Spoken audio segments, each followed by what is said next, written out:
The old alien and the cold the snow on Varys 4 didn't fall in soft flakes. It came down in sharp, icy needles that stung skin and froze breath. The streets of the alien colony town were almost empty, except for a few shadowy figures rushing home, their heads bent low against the wind. Ethan Cross walked slowly, hands in his coat pockets, his boots crunching on the icy ground.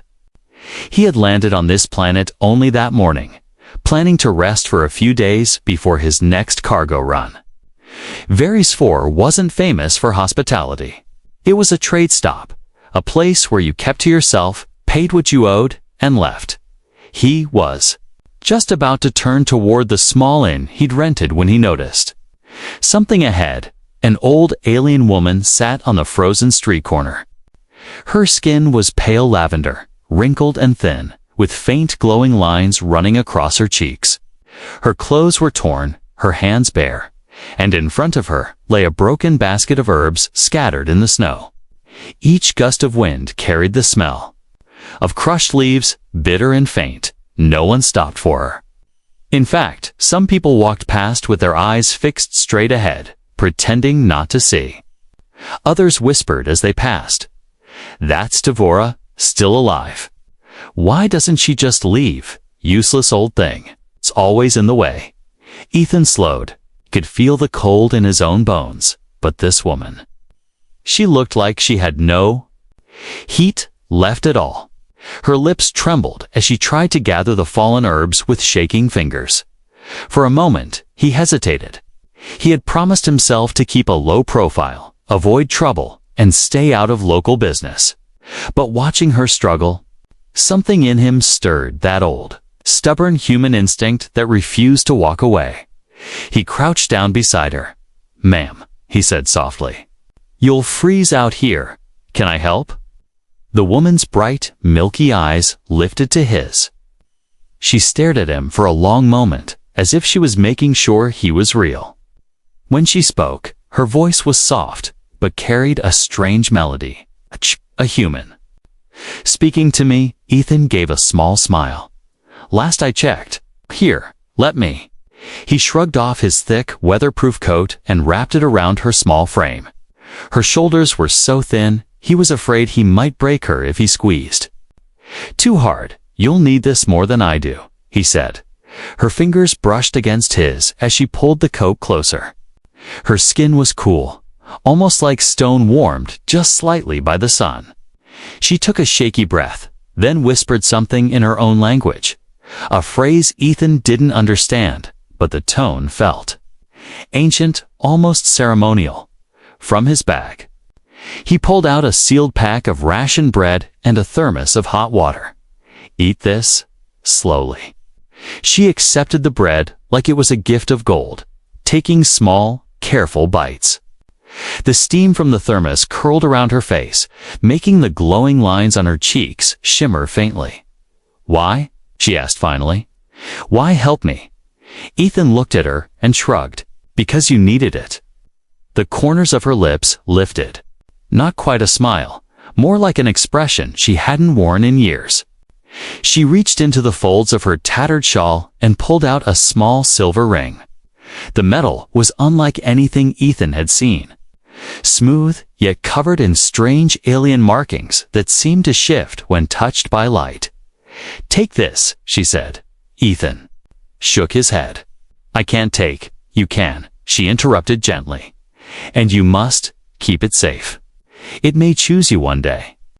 Her words didn't make much sense, but her eyes were sharp and clear now, the kind of gaze that felt like it was looking straight through him. He hesitated, then took the ring, slipping it into his pocket. She whispered again in her language. Slow, deliberate syllables, and for a moment, the air around them seemed to still. Then she lowered her gaze, picked up what remained of her herbs, and began to rise. Ethan helped her to her feet. She nodded once in thanks, then turned and shuffled away into the snow, disappearing around a corner. He stood there for a while, watching the empty street. Something about that moment felt heavier than it should. A coat, a bit of bread, small ring, Yet the way she had looked at him made it feel like he had stepped into something far bigger than he understood. When he finally made it back to the inn, the fire in his room barely touched the chill inside him. He set the ring on the small table, the strange markings catching the flicker of the flames. As he stared at it, his eyelids grew heavy. That night, his dreams were vivid. He saw a grand ceremonial hall filled with alien nobles dressed in shimmering silks. At the center stood Tavora, younger, tall, and radiant, her lavender skin glowing under a golden crown. She raised her hand, and the silver ring shone like a star. Ethan awoke with a start, his heart pounding. The fire had burned low. The room was dark. And the ring still sat on the table, glowing faintly in the shadows. He didn't know it yet, but that single act of kindness had just set his fate in motion. The visit morning came to Varys Force slowly, as if the sun itself hesitated to rise over the frozen world. Ethan sat at the small wooden table in his inn room, drinking a cup of strong, bitter tea. The silver ring from last night lay in front of him, unmoving. Yet it seemed to pull his eyes toward it again and again.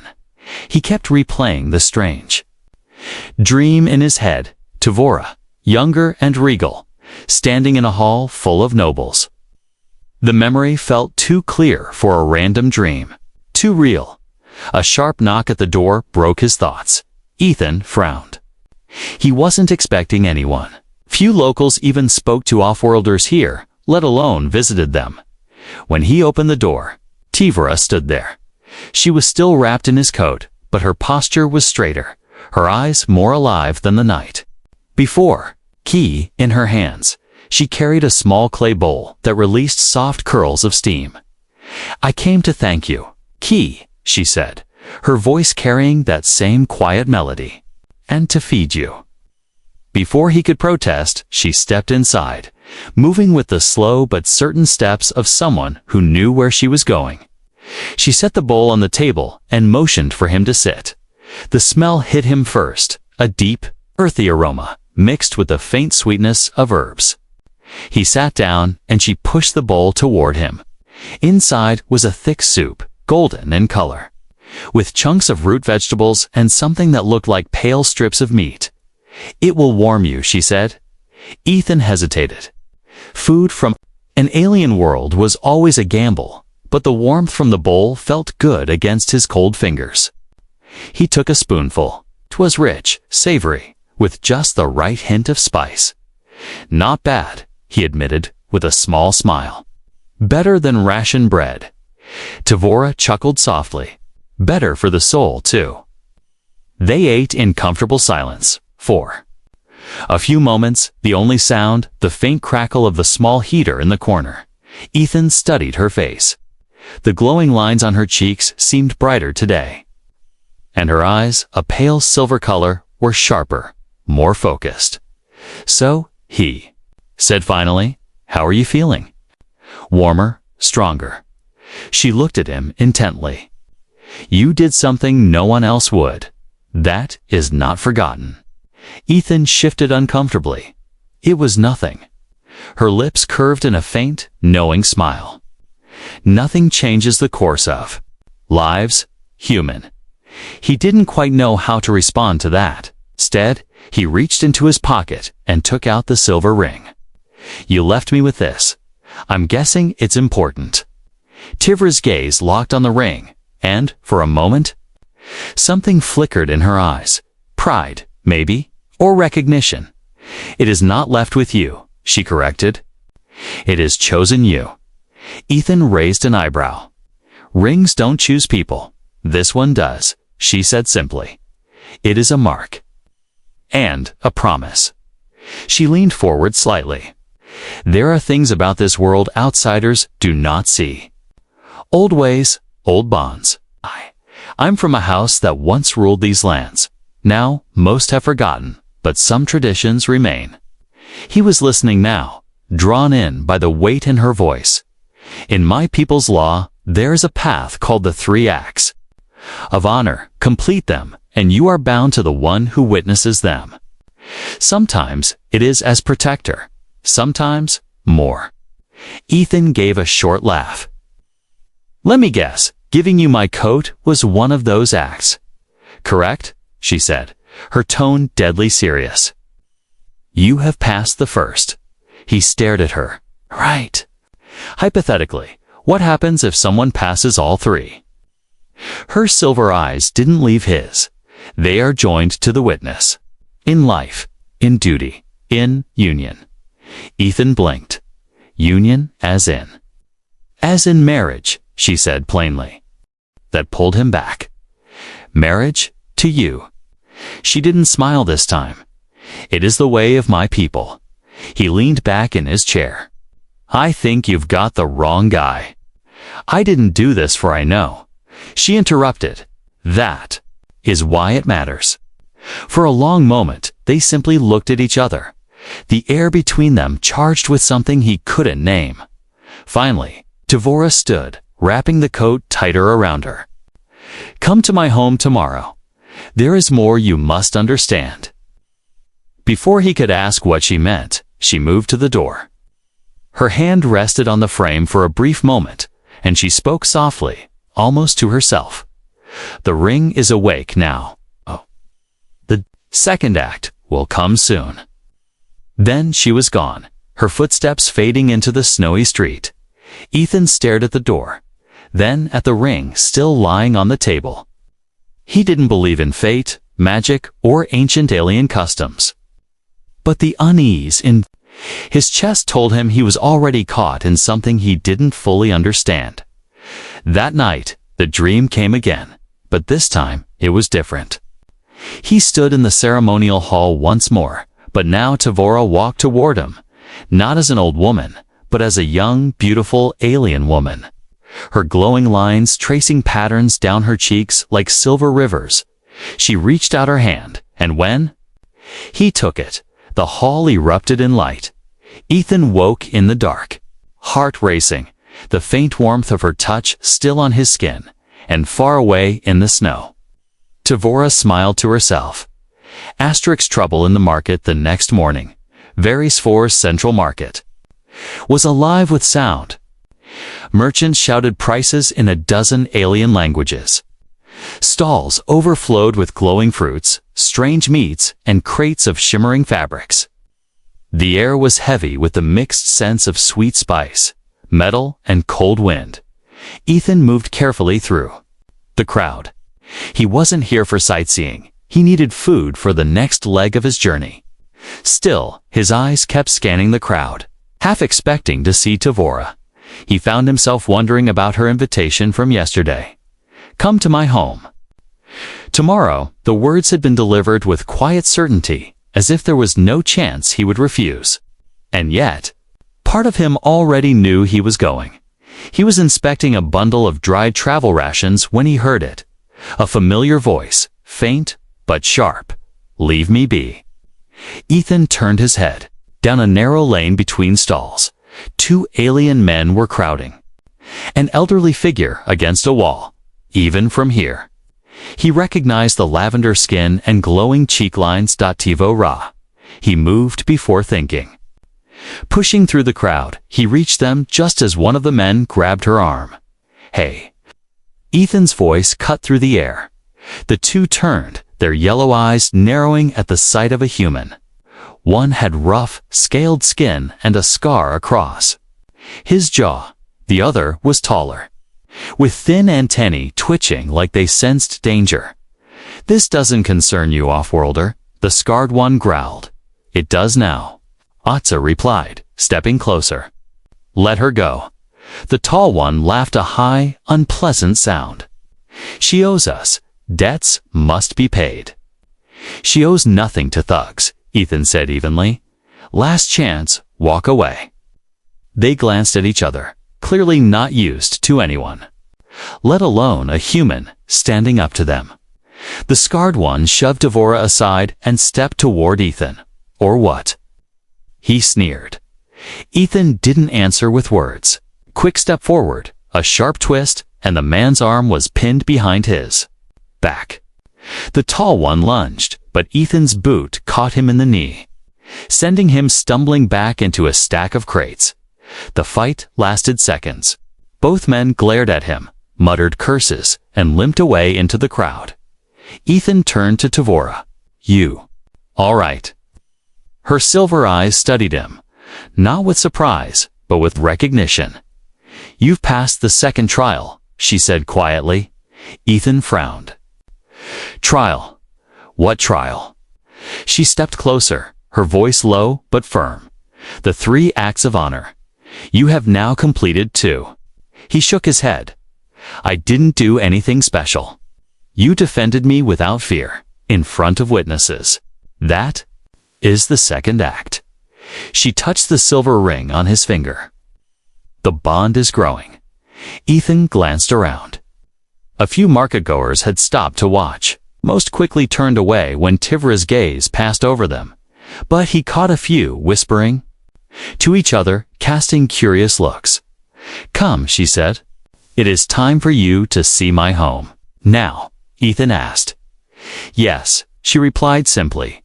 "Waiting will not change what has begun." They walked together through the market, then down quieter streets where the buildings grew older and the air colder. Stone walls were carved with symbols Ethan didn't recognize, and doors were guarded by tall figures in dark robes. Finally, they reached a massive gate. 2 guards stood at either side. The moment they saw Tavora, they dropped to one knee. Heads bowed. Ethan stopped in his tracks. "What is this?" "My home," she said. And for the first time, there was no trace of the frail woman he had first met. Her voice carried weight, her posture tall and commanding. The gate swung open without a word. Inside lay a sprawling estate, courtyards filled with frozen gardens, high towers etched with glowing runes, and long halls that seemed to hum faintly, as if alive. Servants moved quickly through the walkways, bowing to Tavora as she passed. Ethan followed, trying to take it all in. The air here felt different, warmer, heavier, almost like stepping into a different world entirely. She led him into a grand room lit by tall crystal lamps. The walls were covered with tapestries, showing scenes of battle, diplomacy, and what looked like ancient wedding ceremonies. "This," Tavora said, turning to face him, "is the House of Vera. Once we ruled these lands. Now our power is smaller, but our traditions remain." Ethan raised an eyebrow. "And I'm guessing I've just been dragged into one of those traditions." Her lips curved in the faintest smile. "Not dragged, chosen." He let out a slow breath. "And the 3rd act?" Expression turned serious. "The 3rd act cannot be forced. It comes in its own time, often in danger, always in truth. When it happens, your fate will be sealed." Ethan crossed his arms. "And if I don't want it?" Tavora stepped closer, her gaze never leaving his. "Then you should not have given me your coat. You should not have defended me in the market. You should not have let the ring choose you." Her words hung in the air like a quiet challenge. For a long moment, neither of them spoke. Then Tivora's voice softened. "Tomorrow, we will talk more. Tonight, rest. You will need your strength." Ethan wasn't sure if that was a warning or a promise. The hidden estate the next morning. Ethan awoke in a guest chamber that looked like it belonged in a palace, not an old woman's home. The bed was large and carved from dark alien wood, its headboard inlaid with silver patterns that seemed to shift when he looked too long. Heavy curtains kept the cold out, and a faint warmth seemed to radiate from the walls themselves. For a moment, he forgot where he was. Then the memory returned. Tivora's estate, the guards bowing, the talk of acts of honor. He sat up and spotted a folded set of clothes at the foot of the bed. They weren't human style, but they were finely made, thick, warm fabrics in deep blue, with a strange crest embroidered on the chest. It's the same crest he'd seen on the silver ring. When he stepped into the hall, A servant in dark robes bowed and silently led him to a long dining room. Tavora was already there, seated at the head of the table.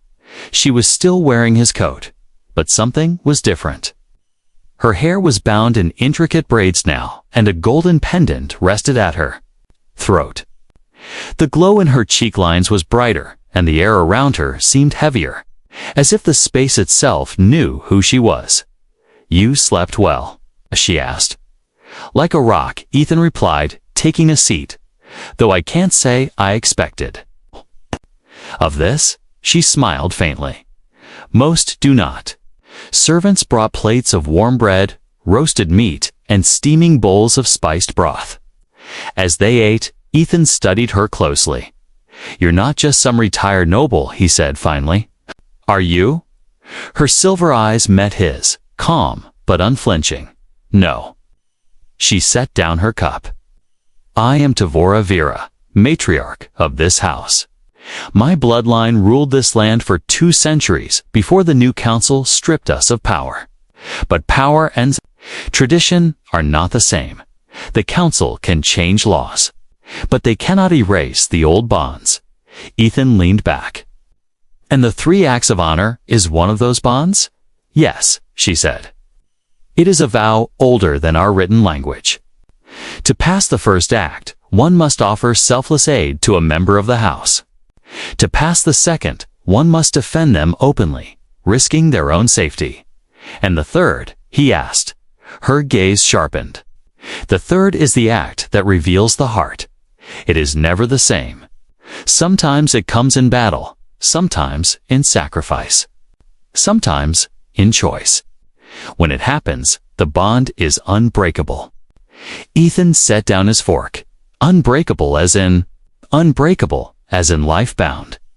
You would become part of my family, my protector, my equal, my mate." Ethan stared at her. "Mate? As in marriage?" She didn't blink. "Yes." He gave a dry laugh. "That's not something you just spring on a guy." "I did not plan this," she said softly. "The ring did. It has been in my family for generations, waiting for someone worthy. It could have chosen no one for another. 100 years. But it chose you." He rubbed his temples. "You keep saying the ring chooses? How?" Tivora's eyes held a glint of something he couldn't read. "It does not choose with logic. It chooses with truth, and it sees more than we do." They finished their meal in silence. Afterward, Tavora led him through the estate. The halls were lined with tall windows that looked out onto frozen courtyards. Statues of alien warriors stood watch, their stone eyes filled with determination. Murals told stories, battles fought. Under twin moons, great councils of robed leaders. Weddings under showers of glowing petals. One painting stopped Ethan cold. It showed a younger Tavora, unmistakable, even with her features softened by youth. Beside her stood a tall figure in foreign armor, his hand clasped with hers, and on his finger, the same silver ring Ethan now wore. "That," she said quietly, "was the last time the ring chose." "What happened to him?" Ethan asked. She didn't answer right away. When she did, her voice was low. "He fell before the third act was complete. Without it, the bond faded, and I was left alone." Something in her tone told Ethan. That story was much heavier than she let on. They stepped out into a balcony overlooking the outer walls. The cold wind bit at his skin, but Tavora didn't seem to notice. "The third act will come soon," she said. "I can feel it." Ethan gave a skeptical smile. "You feel it?" "Yes," she said simply. "And when it comes, you will have to choose. There will be no time to think." He shook his head. "You're making this sound like a prophecy." Perhaps." "It is," she said, her lips curving faintly. Before he could reply, a horn sounded in the distance, deep and mournful. Ethan turned toward the sound. Tivora's expression darkened. "Raiders." She gripped the balcony rail, her silver eyes flashing. It seems the third act may come sooner than I thought. The night of fire, the warning horn still echoed across the frozen hills when the first plume of smoke rose beyond. The outer wall, Ethan stood beside Tavora on the balcony, watching the dark shapes moving in the snow, fast, coordinated, and too many to count. Raiders, Tavora said again, her voice like ice. They have come for what little the council has left us. Ethan glanced at her. And by what little you mean? My lands, my people, and perhaps me. She turned to him, her eyes sharp. They will not take me alive.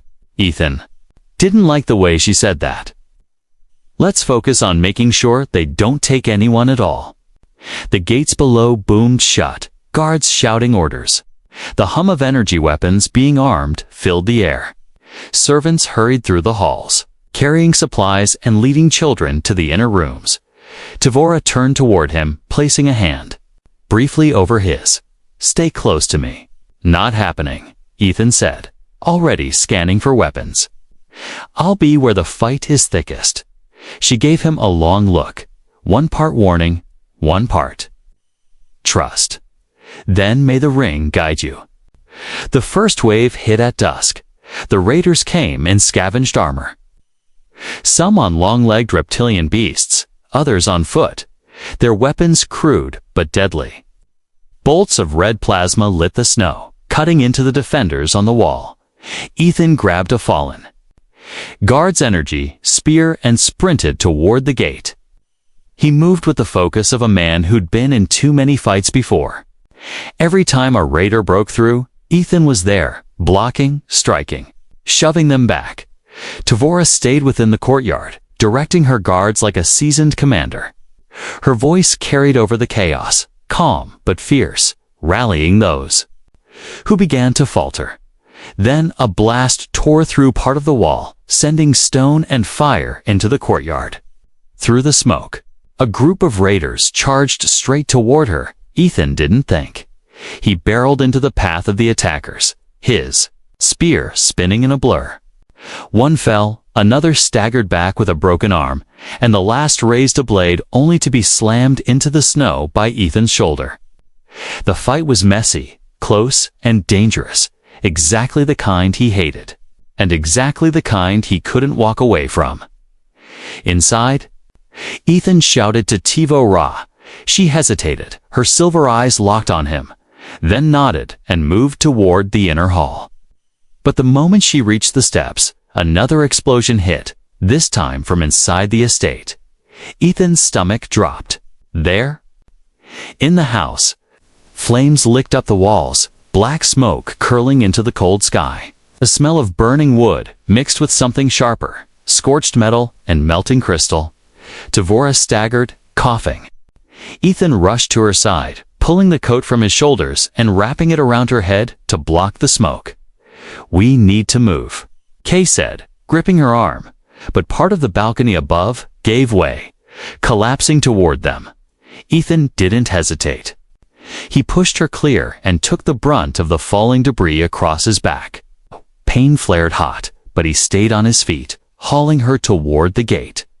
Somewhere in the chaos, he felt the ring on his finger heat up, the silver glow intensifying, until it pulsed like a heartbeat.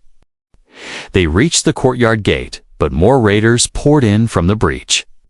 Ethan planted himself between Tavora and the oncoming wave.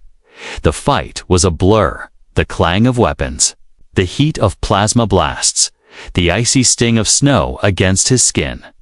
He fought like a man with nothing left to lose, each strike fueled by a stubborn refusal to let the woman behind him fall. Finally, the sound of retreating shouts cut through the smoke. The raiders were pulling back, dragging their wounded with them. The gate was slammed shut, guards locking it fast. Only then did Ethan let the spear drop from his hands. He turned to Tavora and froze. She was kneeling in the snow, her silver eyes fixed on the glowing ring. Around them, guards and servants had gathered, watching silently. Tivora's voice carried across the courtyard, low but steady. The third act is complete. Ethan blinked. What? You risked your life for mine without thought, without gain. You have given all 3 acts. The bond is sealed.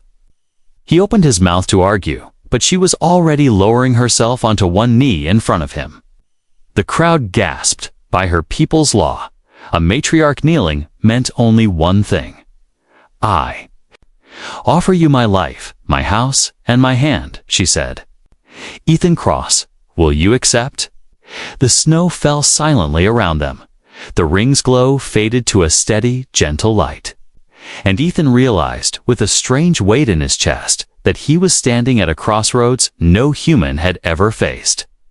Asterisk, the proposal. The courtyard was silent, except for the faint crackle of dying flames and the whisper of falling snow. Dozens of eyes watched, guards, servants, even wounded soldiers leaning on their weapons. All of them were fixed on Tvora, kneeling in the snow before Ethan. She had spoken the words slowly, clearly, as if every syllable carried the weight of centuries. I offer you my life, my house, and my hand. Ethan Cross, will you accept? Ethan's breath came out in a cloud of white.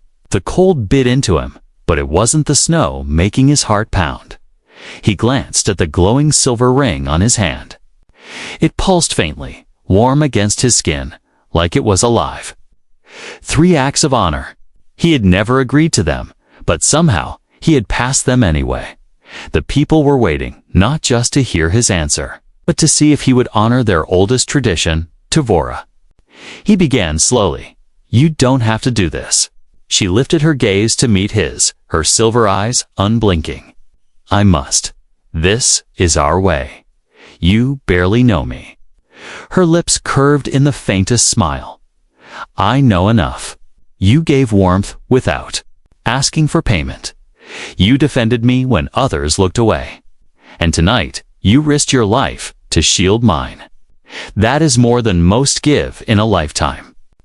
Ethan shifted uncomfortably under the weight of so many watching eyes. I'm human. Your people will accept you, she interrupted, her voice firm. Because I will. Something in her tone sent a shiver down his spine, not fear, but the sense that her word truly was law here. Still, he hesitated. You're an elder. I'm before he could finish.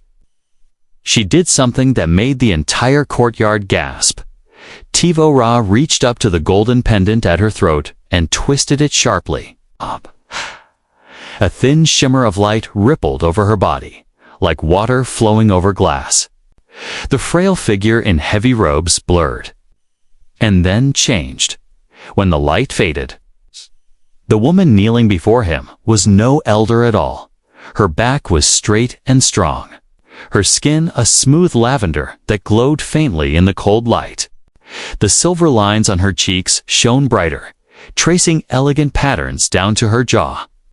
Her hair was long, braided with thin silver cords. And her eyes, those same silver eyes, burned with youthful fire. The transformation was so complete, Ethan felt his breath catch. She looked radiant, powerful, and young. Younger than him, if he had to guess in human terms. This is my true form, she said softly. The other is a shield, a disguise to move unnoticed among those who would harm me. Ethan stared.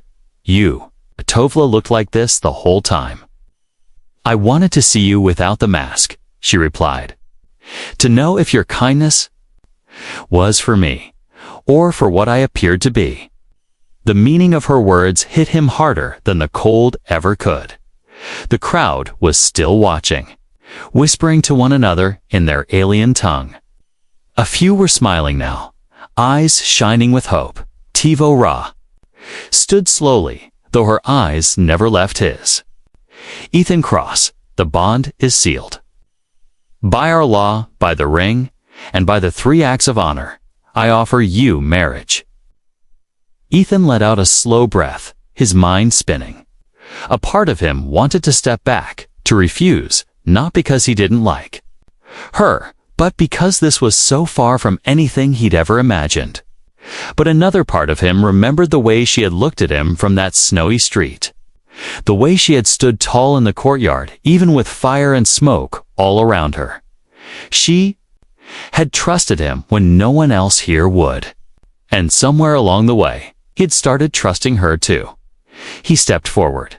"If I say yes," he asked quietly, "what happens?" Her lips curved again, this time in a true smile. "Then you will not be alone. You will be part of my family, my people, and my life. We will stand together, in peace, in war, in all things. And if I say no?" Her expression didn't change, but her voice softened. "Then you will walk away. I will not stop you. The ring will not forget us." The snow seemed to fall slower, the air heavier. Us. Ethan glanced at the ring one last time, then he met her gaze. "I don't know what the future looks like here," he said, "but I'm willing to find out." The courtyard erupted in sound cheers, the clang of weapons against shields, voices calling her name. Tavora stepped closer, taking his hand. The moment her fingers touched the ring, the silver glow spread, forming a faint circle of light around them. Before Ethan could react, she leaned in and spoke so only he could hear. "You have no idea what you've just agreed to, human," she whispered, her tone almost playful. "But you will." A new life. The wedding took place under Varys IV's twin moons. The entire courtyard of the House of Vera was transformed. Silver lanterns hung from the high balconies, casting soft light over banners embroidered with Tivra's family crest. The frozen gardens sparkled as servants had brushed every branch and statue with glowing powder. So even the snow seemed to shine. Ethan stood at the center, wearing ceremonial robes of deep blue, the same crest stitched over his chest. The silver ring now fused perfectly to his finger, pulsed faintly, as if aware of what was about to happen. He'd been through countless strange situations in his life as a trader, but this was different. This wasn't just surviving another mission. This was stepping into a life he hadn't even imagined. Tavora appeared at the far end of the courtyard, and the crowd went silent. She wore a flowing gown of shimmering lavender silk, the fabric shifting colors like a sunrise. Her silver cheek markings were traced with delicate gold, and her hair fell loose down her back, crowned with a thin circlet of crystal. She looked regal, untouchable, and yet, when her eyes met his, she smiled in a way that made the whole world narrow to just the two of them. She walked toward him slowly, the crowd bowing as she passed. When she reached him, she took his hands in hers. The high speaker of her house stepped forward, an older alien with skin the color of polished stone. His voice rang out, deep and formal. "By the ancient bond of the 3 acts of honor, the ring has chosen. By the will of the matriarch and the acceptance of her chosen, the union shall be sealed." The high speaker poured glowing water from a crystal flask over their joined hands. The liquid shimmered, sinking into their skin without a trace, leaving behind faint matching marks on both of them, a symbol Ethan would later learn meant forever joined. Tavora spoke first. "I take you into my house, my life, and my fight. I will stand at your side, human, in all seasons of fortune and storm." Ethan swallowed, then replied, "I take you as my partner, my equal, and my home. I will fight for you, with you, and beside you for as long as the stars burn." The high speaker raised his hands. Then the bond is complete. The crowd erupted in cheers, music filling the air, deep drums, soft strings, and the strange haunting hum of crystal chimes. Swaying in the wind, Tavora leaned close. "It is done." Ethan smirked. "So, I'm married now." Her eyes sparkled. "You are my bonded mate, my people's leader, alongside me." And she hesitated just a moment. "You are no longer an outsider." The celebrations lasted well into the night. Tables groaned under the weight of food. roasted game, spiced root stews, and bowls of glowing fruit. Dancers in silver masks spun through the courtyard, their movements telling old stories Ethan couldn't yet understand. Everywhere he went, people greeted him with respectful nods. A few even touched the crest on his chest, murmuring words of welcome. It felt strange. Only days ago, most wouldn't have looked at him twice. Now, they treated him like he'd always been one of their own. Later, when the crowd began to drift away, Tavora led him up to the highest balcony of the manor. From here, the entire valley stretched out, silver, under the twin moons. "This," she said quietly, "is what you have joined. My land, my people, my fight." Ethan looked out at the view, then back at her. "And I'm supposed to help you protect it all?" "Yes," she said, a hint of pride in her tone. "You've already started." They stood in silence for a moment, the cold air brushing against their faces. Then Tavora turned to him, her expression softer. "When I first saw you on that snowy street," she admitted, "I thought you would give me pity and walk away. Most do, but you gave without asking, and that is rare." He shrugged lightly. "Where I come from, you help someone who needs it. That's just how it is." Her lips curved into a slow smile. "Then perhaps humans are rarer than I thought." The night wind carried the faint sounds of the last musicians in the courtyard below. Ethan leaned on the railing, looking up at the stars. "They seemed brighter here, more alive. You know," he said, "if someone had told me a week ago I'd be married to an alien matriarch by now, I'd have called them crazy." Tavora stepped closer, her hand slipping into his. "And yet, here you are." He chuckled. "Here I am." They stood there together, the cold forgotten, the future uncertain but shared. Ethan didn't know what challenges would come next. Raiders, council, politics. Whatever strange customs, he'd still have to learn. But he did know one thing. He wouldn't be facing any of it alone. And somewhere deep inside, the silver ring pulsed once more, a reminder that sometimes the smallest act of kindness could change an entire life.